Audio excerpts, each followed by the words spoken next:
이 시간 우리에게 주시는 말씀은 출애굽기 8장 28절로부터 32절의 말씀과 요한복음 14장 1절로부터 3절의 말씀입니다. 구약의 말씀 우리 한 절씩 한 절씩 교독하십니다. 제가 먼저 봉독해 올립니다. 바로가 이르되 내가 너희를 보내리니 너희가 너희 하나님 여호와께 광야에서 제사를 드릴 것이나 너무 멀리 가지는 말라. 그런즉 너희는 나를 위하여 간구하라. 모세가 이르되 내가 왕을 떠나가서 여호와께 간구하리니 내일이면 파리떼가 바로와 바로의 신하와 바로의 백성을 떠나려니와 바로는 이 백성을 보내어 여호와께 제사를 드리는 일에 다시 거짓을 행하지 마소서 하고 모세가 바로를 떠나 나와서 여호와께 간구하니 여호와께서 모세의 말대로 하시니 그 파리떼가 바로와 그의 신하와 그의 백성에게서 떠나니 하나도 남지 아니하였더라. 함께 하십니다. 그러나 그러나 바로가 바로가 이때에도 이때에도 그의 그의 마음을 마음을 완강하게 완강하게 하여 하여 그 그 백성을 백성을 보내지 보내지 아니하였더라. 아니하였더라. 아멘. 복음서의 말씀 우리 한 목소리로 함께 합독하십니다. 시작. 너희는 마음에 근심하지 말라. 하나님을 믿으니 또 나를 믿으라. 내 아버지 집에 거할 곳이 많도다. 그렇지 않으면 너희에게 일렀으리라. 내가 너희를 위하여 거처를 예비하러 가노니 가서 너희를 위하여 거처를 예비하면 내가 다시 와서 너희를 내게로 영접하여 나 있는 곳에 너희도 있게 하리라. 아멘.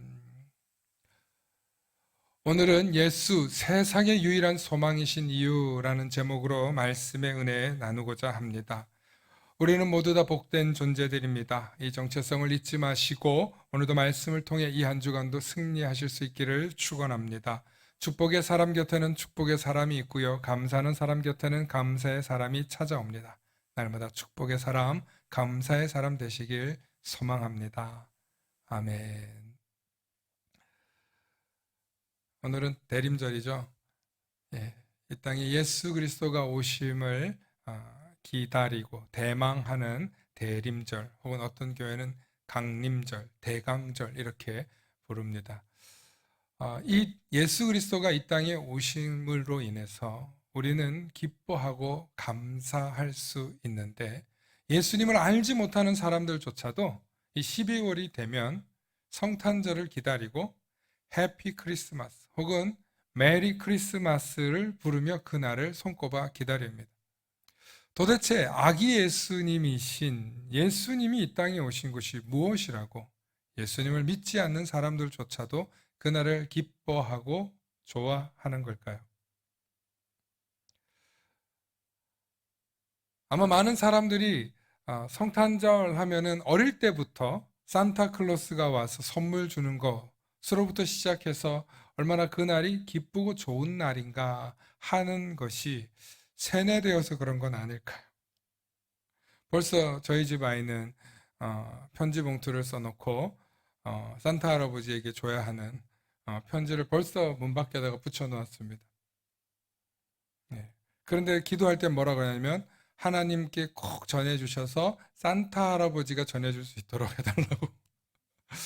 네, 아직 7살인데 믿고 있습니다. 참 다행입니다. 그런데 오늘 이 예수 그리스도가 오심에 대해서 이야기를 하기 전에 인간이 예수님이 오시기 이전부터 고대 때부터 제사를 드렸단 말이에요. 우리가 지금 이렇게 예배를 드리는 형태로 바뀌었지만 고대부터, 아니 예수님이 오시기 이전부터 인류는 뭘 했어요? 제사를 드렸어요. 왜 제사를 드렸냐면 신에 대한 두려움이 있었기 때문에. 고대 사회는 신이 인간을 다스린다, 신이 인간을 통치한다.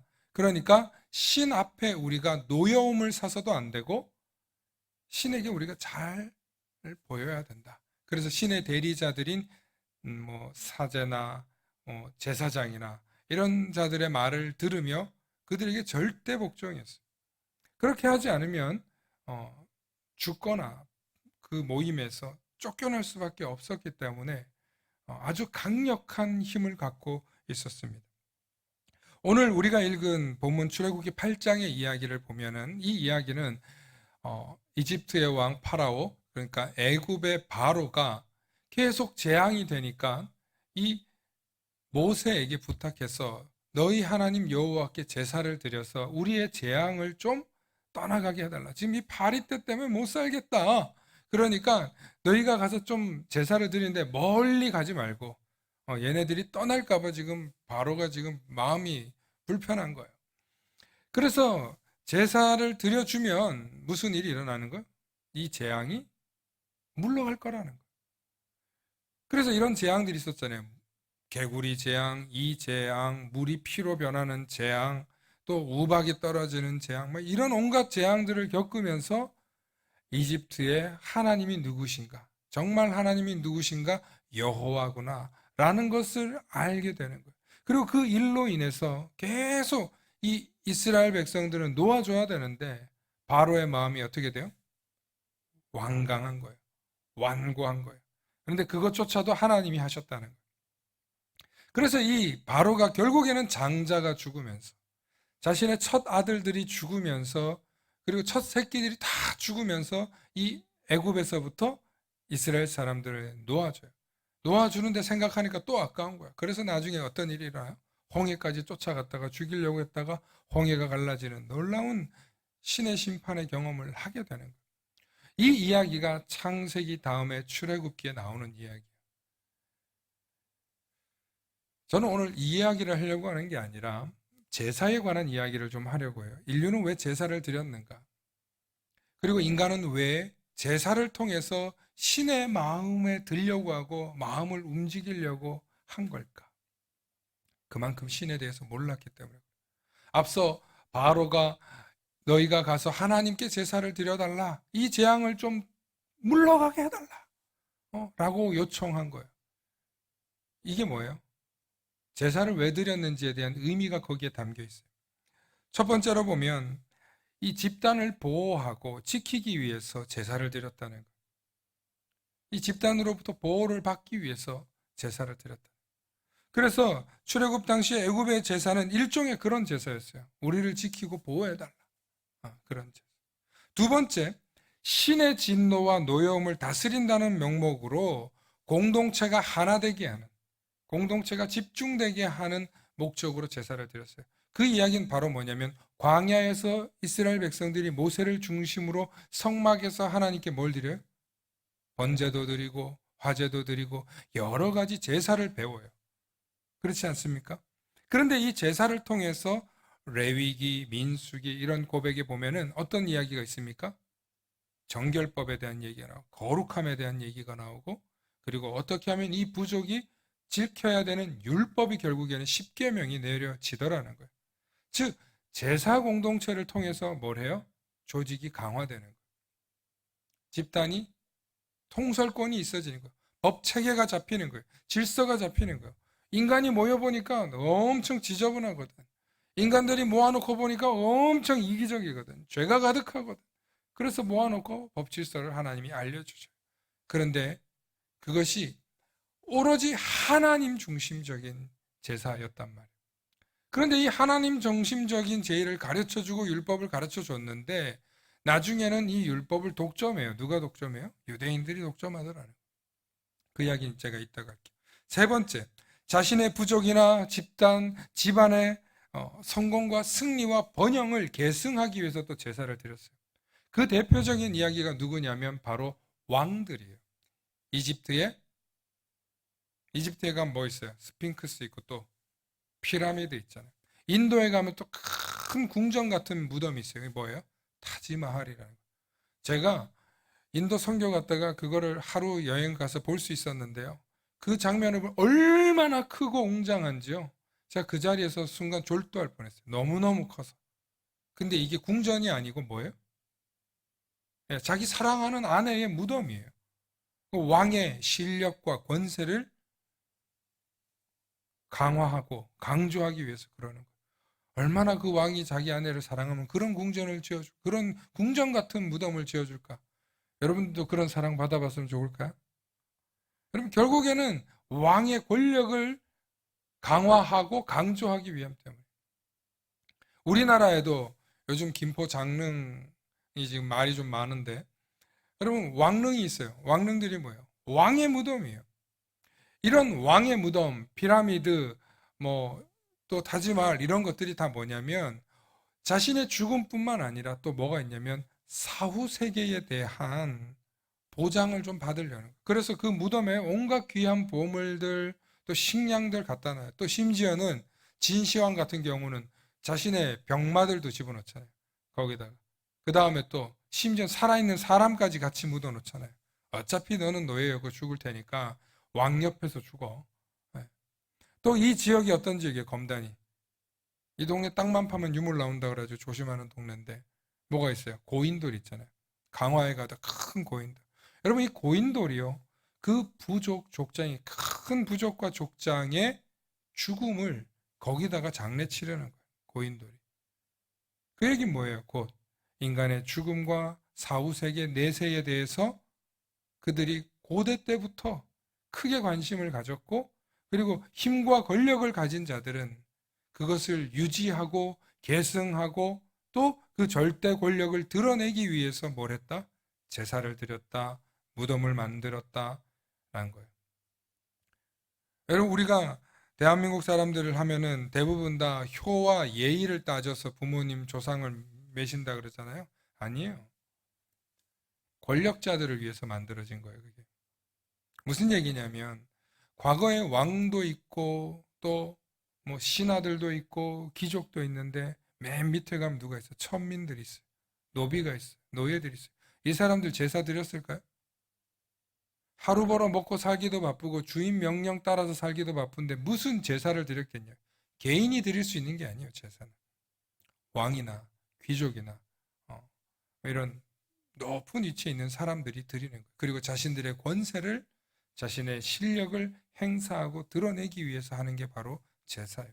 그런데 오늘날 우리가 뭐 유교라고 해서 그 문화를 제2문화를 계승해 왔다? 아니에요. 그것도 마찬가지예요. 무슨 다 양반이었겠어요. 그렇지 않았어요. 힘을 가진 자들을 위해서 모이는 거예요. 그런데 이런 제사 문화, 죽음의 문화, 귀족의 문화, 왕의 문화를 완전히 깨트려 버리신 분이 누구냐? 예수 그리스도이신 줄로 믿으시길 바랍니다. 예수님이 이 땅에 오셔서 완전히 뒤바꿔 놓으셨는데 왜 예수님이 이 땅의 유일한 소망이시고 그분이 우리의 구원자이시냐면 예수님이 오셔서 이 땅에 오셔서 우리가 죽음 이후에 삶과 죽음 이후에 심판이 있을 거라는 걸 말씀해 주셨잖아요. 그런데 두 번째로 우리가 그걸 믿기만 하면 구원을 얻는다는 거예요. 우리가 그것을 믿기만 하면 저와 여러분들이 우리의 죄 대속제물로 오신 주님이 그걸 믿기만 하면 구원의 은혜를 주신다는 거예요. 그리고 세 번째로 이 믿기만 하면 어떤 변화가 생기냐? 저와 여러분들이 놀라운 신분의 변화가 생기는 거예요. 우리의 신분의 변화를 통해서 어떤 일이 일어나냐면 세상에 지배자와 피지배자가 있는 게 아니라 세상에 있는 모든 사람들은 평등하고 자유한데 예수 그리스도를 믿으면 저와 여러분들이 하나님의 자녀가 되는 신분의 변화가 생기는 거예요. 할렐루야.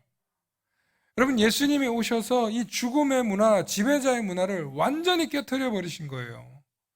그래서 지금도 공산국가나 지배자가 있는 나라는 이 복음이 들어갈 수가 없는 이유예요. 그들이 너무너무 잘 알아요. 예수 그리스도의 성경 읽어보니까 이거 다 내려놓으라는 소리네. 그래서 복음이 들어갈 수 없는 거예요. 그리고 이런 것들을 우리가 교리로 설명하니까 복잡하고 어렵고 뭐 이런 거지 예수 그리스도를 만나기만 하면 이 모든 내용이 쉬워지는 줄로 믿으시길 축원합니다. 여러분 이 땅에 예수님께서 오셔서 수많은 사람들이 예수님을 왜 좋아하는지 아세요? 이 땅에 왜 예수님이 오셔서 우리에게 참된 소망, 유일한 소망이 되셨냐면 이 모든 문화를, 지배자의 문화를, 주인의 문화를, 세상 주인의 문화를 깨트려 버리시고 세상의 진정한 왕이 예수 그리스도이심을 알고 우리가 그분을 믿기만 하면 구원을 얻을 수 있고 신분의 변화가 생겼기 때문이에요. 아멘이십니까? 그런데 성경을 보면 볼수록 그런 내용은 없어. 그걸 구체적으로 설명한 내용이 없다는 거예요. 그리고 성경을 아무리 믿어보려고 해도 우리가 잘 이해가 안 돼. 그런데 예수님이 오셔서 성경의 이야기를 아주 간단하게 요약해 주셨어요. 어떻게 요약해 줬어요?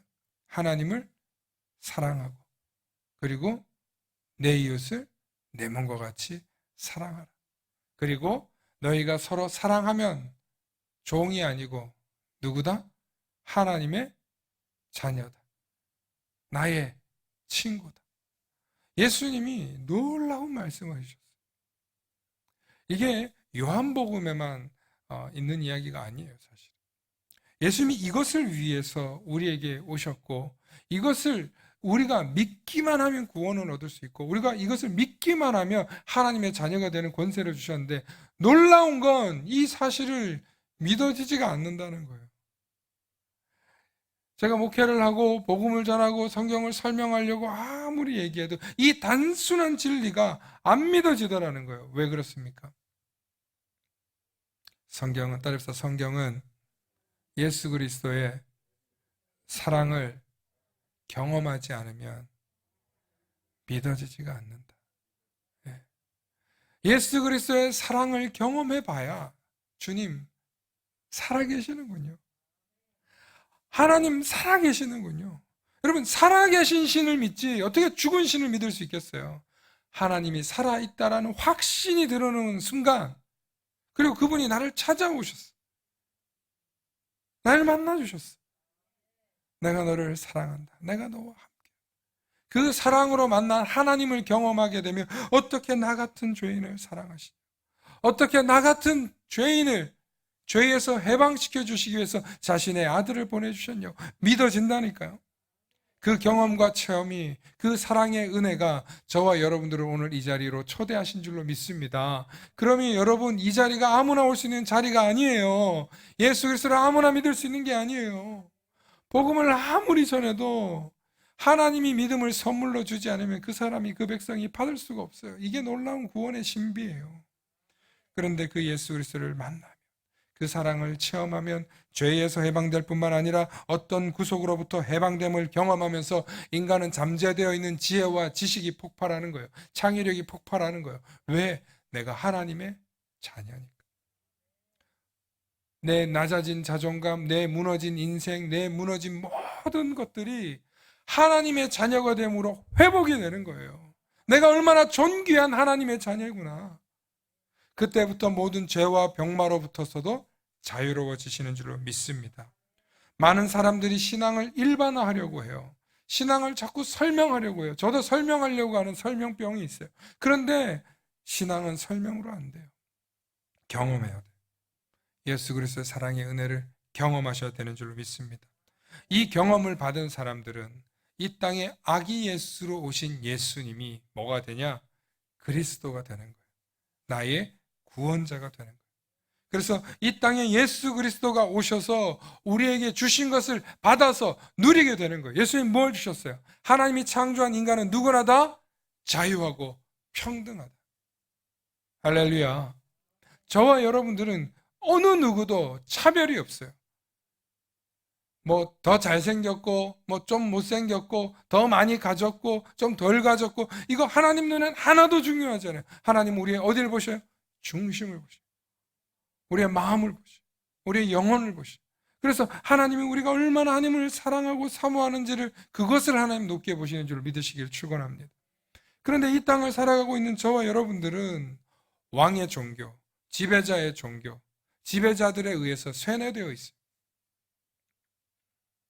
이 지배자들에 의해서 오랫동안 세습되어 온 이 모든 권리로부터, 권한으로부터 우리가 눌려 있어요.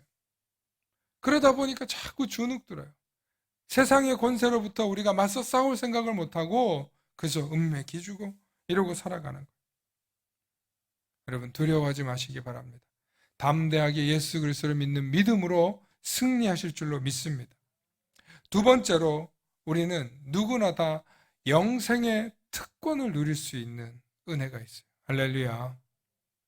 예수님이 이 땅에 오셔서 믿기만 하면 영생의 특권을 주신다는 거예요.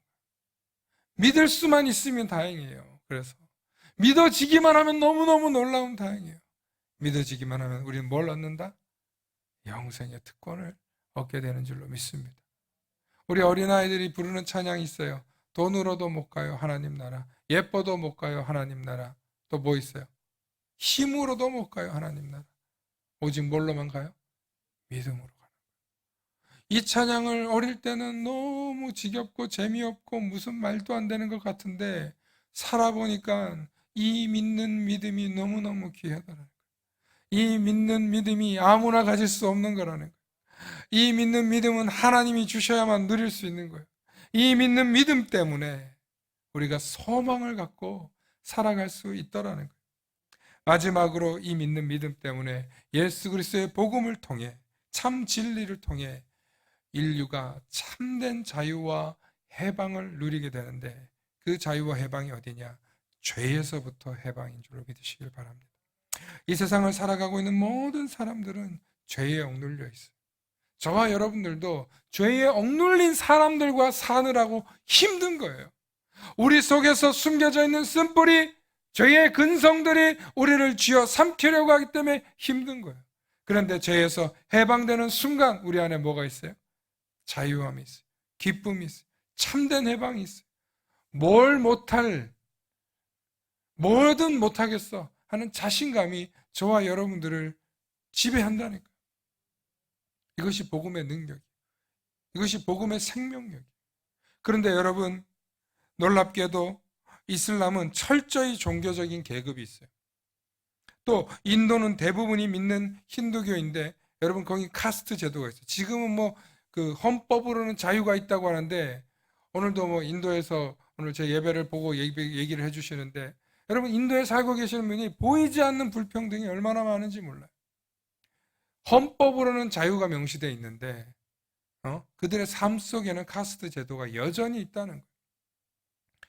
또 불교는 모든 사람들이 부처가 될 수 있다 그래요. 이거 참 우리랑 비슷한 것 같다 생각해서 처음에는 하나님의 자녀가 될 수 있다. 그런데 부처가 되려면 방법이 달라요. 고행을 해야 되고 수행을 해야 돼요. 오랫동안 수행을 해야 돼요. 뭐 소림사도 그렇고 뭐 네팔이나 파키스탄이나 인도에 가면 동남아시아에 가면은 여러분 고승들이 있어요.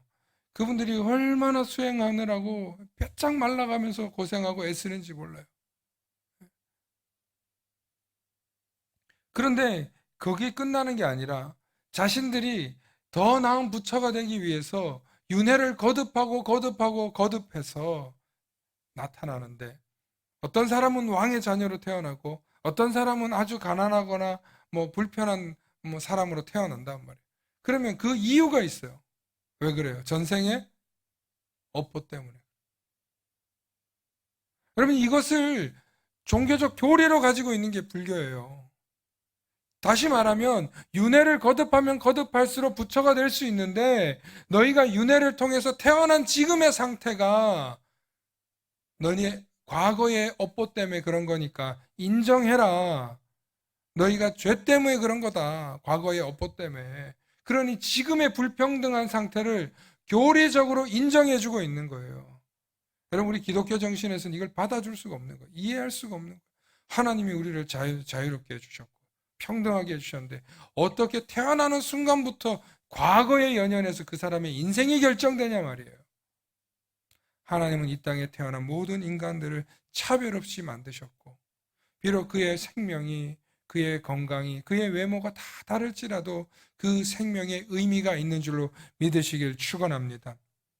그러므로 이 땅에 인간의 몸을 입고 오신 예수 그리스도를 믿는 저와 여러분들은 참된 자유와 평안과 또 죄에서 해방을 누리며 살아가니 이 얼마나 놀라운 특권이겠냐. 이 놀라운 특권을 누릴 수 있는 유일한 방법은 예수 그리스도를 믿기만 하면 되는데 그 믿는 믿음이 아무나 믿을 수 없다는 것이 또한 아이러니한 신비라는 것입니다. 이제 말씀을 마칩니다. 여러분 이제 대림절에 수많은 사람들이 예수님을 좋아하는 이유가 바로 그거예요. 정말 예수 그리스도가 우리를 구원하시고 우리를 찾아와 주시고 우리에게 자유와 평등을 주셨다는 거예요. 여러분, 그것만으로도 얼마나 인류가 앞으로 나아가야 할 방향이 아름다운지 몰라요. 자유로운 세계, 평등한 세계에서 내 꿈을 펼쳐라. 하나님의 자녀들이요, 창조된 자들이요, 이 얼마나 아름답습니까? 여러분, 그래서 가톨릭에서는 오랫동안 복음을 막았어요. 성경을 읽지 못하게 했어요. 왜? 계급이 깨지니까. 왜? 신분의 차별이 깨지니까. 그런데 개신교가 나와서 예수 그리스도의 복음을 누구나 읽을 수 있게 만천하의 복음을 전하니까 세상이 지난 500년 동안 격변했어요. 지난 500년 동안의 발달 속도가 지금까지 전 세상의 어떤 발달 속도보다 가장 빨라요. 물론 환경오염도 있지만 하나님이 주시는 지혜와 지식으로 잘 다스려 갈 줄로 믿습니다. 우리 인류가 참된 사랑, 예수 그리스도의 진짜 사랑만 제대로 안다면, 우리가 그 사랑을 몰라서 그래요. 우리가 그 사랑을 제대로 전하고 보여주기만 하면, 그것을 전할 수 있는 것은 오로지 교회일 뿐이며 말씀뿐인 줄로 믿으시길 축원합니다. 그 사랑을 온전히 보여줄 수 있는 저와 여러분들 되실 수 있기를 축원합니다. 그렇게 하기 위해서는 살아계시는 주님을 만나야 되는 줄로 믿습니다. 우리 이 시간 함께 살아계신 주님 함께 찬양하시겠습니다.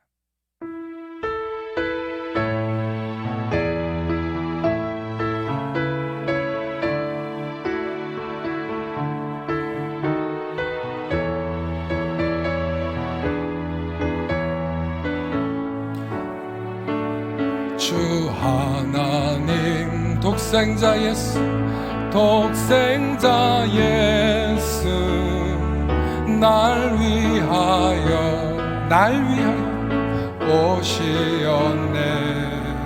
내 모든 죄 다 사하시고 죽음에서 부활하신 나의 구세주. 우리 한 번 더 고백합니다. 주 하나님 독생자 예수,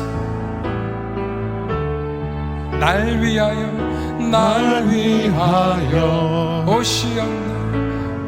오시었네. 내 모든 죄 다 사시고 죽음에서 부활하신 나의 구세주. 살아계신 주, 나의 참된 소망, 걱정 근심 전혀 없네. 사랑의 주, 내 갈 길 인도하니 내 모든 삶의 기쁨 늘 충만. 우리 한 번 더 고백합니다. 주 하나님 독생자 예수, 날 위하여 우리 주님 오시었네. 내 모든 죄 다 사하시고 죽음에서 부활하신 나의 구세주. 우리 주님은 살아계십니다. 살아계신 주, 나의 참된 소망, 걱정 근심 전혀 없네. 사랑의 주, 내 갈 길 인도하니 내 모든 삶의 기쁨 늘 충만하네. 주 안에서 거듭난 생명 도우시는 주님의 사랑, 주의 사랑, 참 기쁨과 확신 가지고 우리 예수님의 도우심을 믿으며 살겠습니다. 믿으며 우리 살리. 한 번 더 고백합니다. 주 안에서 주 안에서 거듭난 생명, 거듭난 생명, 우리를 도우시는 주님의 도우시는 주의 사랑, 나 참 기쁨과 참 기쁨과 확신 가지고 아멘, 아멘. 예수님의 도우심을 믿으며 살리. 우리 큰 소리로 외치며 나아갑니다. 살아계신 주, 나의 참된 소망, 걱정 근심 전혀 없네, 전혀 없네. 사랑의 주, 내 갈 길 인도하니 내 모든 삶의 기쁨 늘 충만하네. 우리 한 번 더 고백하며 나아갑니다. 살아계신 주, 나의 참된 소망, 걱정 근심 전혀 없네. 사랑의 주, 내 갈 길 인도하니 내 모든 삶의 기쁨 늘 충만하네. 내 모든 삶의 기쁨 늘 충만하네. 우리 한 번 더 고백합니다. 내 모든 삶의 기쁨 늘 충만하네. 할렐루야. 우리의 모든 삶을 충만하게 하시는 우리 주님께 영광의 박수 올려드립니다. 우리 함께 기도하십니다. 사랑과 은혜가 충만하신 아버지 하나님, 고맙고 감사합니다. 하나님, 죽을 수밖에 없는 죄 가운데 있는 우리를 사랑하시고 택하여 주셔서 하나님의 자녀로 부르셨고, 그 믿음으로 이 험난하고 힘들고 괴롭고 어려운 세상 속에서 담대하게 하나님의 자녀답게 살아갈 수 있는 믿음과 확신을 주시니 감사합니다. 날마다 주님이 도와주시는 그 믿음으로 이 험난한 세상을 헤쳐나가며 하나님의 자녀로서 하나님의 창조 세계의 질서자임을 선포하고 전파하며 나아가는 우리 모두가 될 수 있도록 하나님 도우시고 힘주시고 함께하여 주시옵소서.